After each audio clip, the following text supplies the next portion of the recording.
और हमारी जिंदगी को रोशन है।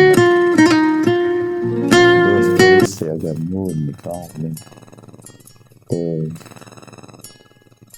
जीरो जीरो ये जिंदगी। अभी अभी जब हम इधर बैठे, खुदा न खास्ता अगर अंधेरा छा जाए,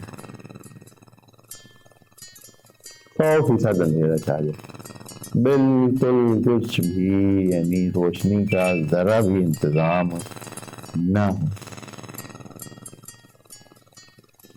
जिंदगी बेकार हो जाएगी। अभी से, इसी लम्हे से ना आपको कहीं जाने की जरूरत पड़ेगी, नहीं कहीं उठने की, न बैठने की, न आने का दिल करेगा, न जाने का, न खाने का। हाँ, क्या हुआ, थोड़ी देर आप किसी जगह बैठेंगे, फिर देखें भाई कुछ भी नहीं है। हाँ, ना कुछ करने को है, ना कुछ हो सकता है, कुछ भी करना चाहते हैं कुछ नहीं हो सकता। सारी जिंदगी किस पर है? सारी जिंदगी इस पर मबनी है, सारी जिंदगी जो है वो नूर के साथ है। तो